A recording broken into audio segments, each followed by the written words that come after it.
Hey there guys, my name is Marcus, and in this video I'm going to compare Buzzsprout with Captivate. The first thing when I'm going to compare are pricing plans, then I will look on the features and I will talk about some advantages and disadvantages. And the second part of this video will be how we can actually get more views or let's say listeners on your podcast, and I will be talking about some marketing strategies that you can actually use for boosting your podcast. So let's start.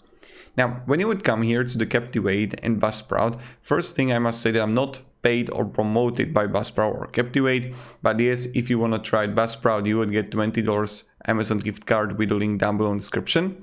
So that's something that you can get. Now let's talk about the pricing plans. When you would come here to the Buzzsprout pricing and Captivate pricing, they are both okay-ish, but they are literally different. In what way?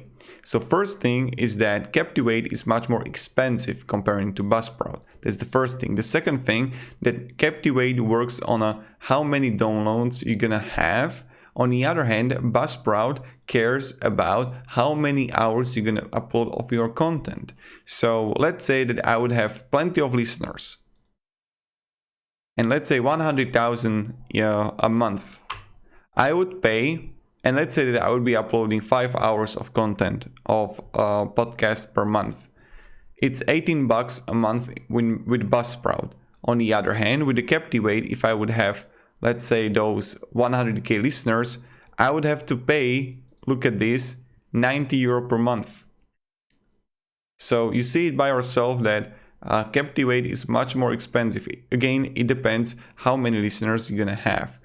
Another thing with the Captivate, you have only 7-day free trial. With Buzzsprout, what you have is a free account that you can actually test it out. Yes, you got episode hosted for 90 days, but Buzzsprout is a good way how you would have introduction into the podcast world. So you don't have to actually pay money. You can test the mics, you can test if you like actually creating podcasts. And then what you could do is easily just upgrade those $20 a month, upload 3 hours each month, and you're good to go.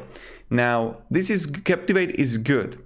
What Captivate is doing better comparing to Buzzsprout, that it's more complex. Therefore, their pricing is much higher.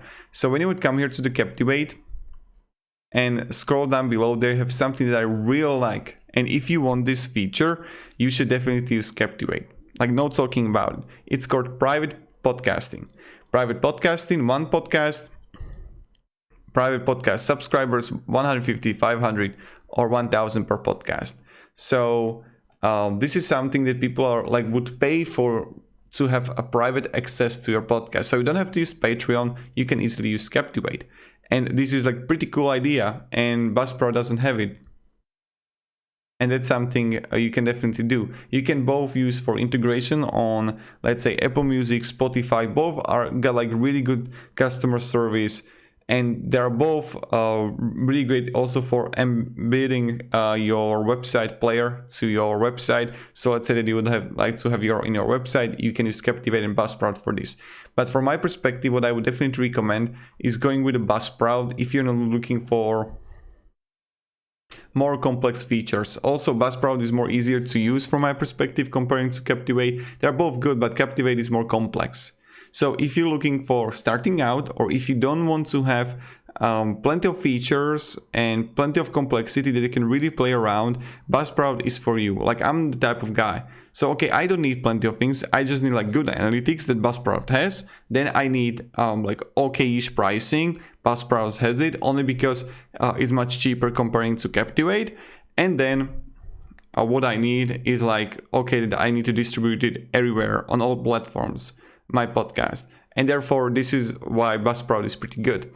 Now, this is the first thing. The second thing is that, from my perspective, my recommendation would be how we can actually promote. This is chapter 2 of this video. How you can promote your podcast.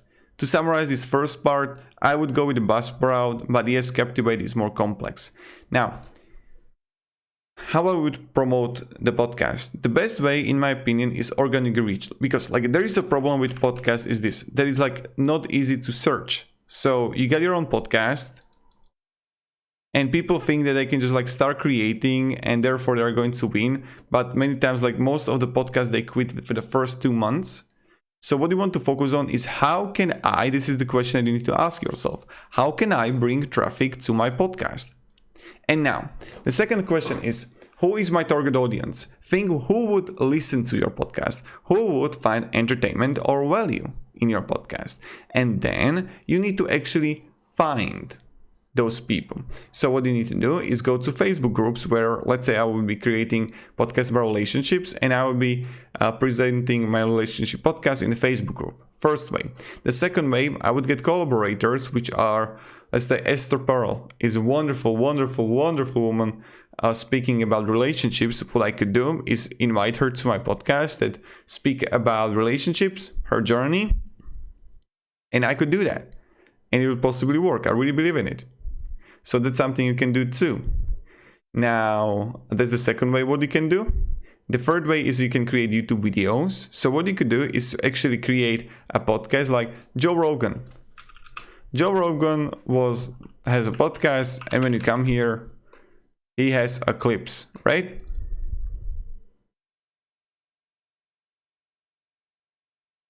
And this is what you could do too. So this is really great way how we can actually get more traffic. So what you could do is like, let's say, what is gaslighting? And then people would find your podcast in your search that you would upload just audio if you don't have video. Audio, which is like picture. And if you want to start and get more traffic with YouTube channel, what you can do is to get my mini course completely for free. And it will help you to boost your views, how you can use YouTube for podcasts, and how you can build successfully like journey for your potential listeners. And this is really important because many people, they just like start creating podcasts, but they forget that, okay, I need to market it. Because if you're going to bring more traffic, people are going to listen to your podcast, then you would be in the top 3 chart, top 5 chart, top 10 chart. And by that, like Spotify, Apple Music would promote you more. Because they would say, okay, people are actually listening to your podcast, they're interested in your podcast, therefore they are going to promote you more. So what you can do is to get a collaborator, use Facebook groups, think about where are your potential listeners and get to them. Find a way how you can be give value, maybe even through Instagram. And then my recommendation would go just like with the YouTube channel and you're covered because people can actually search for you. And if you can find a way how you can have literally video with your audio, and it's going to be great. Like it's going to be really great. Trust me in that. So that's what I would do. That's what I would try to focus on. But definitely focus what kind of value can I bring to the market. This is the most important question that I recommend to everyone to have. What value do you bring to the market? That's my question for you in the end of the video. So definitely check out the mini course completely for free that you can get. And yeah, have a great day and goodbye. See ya.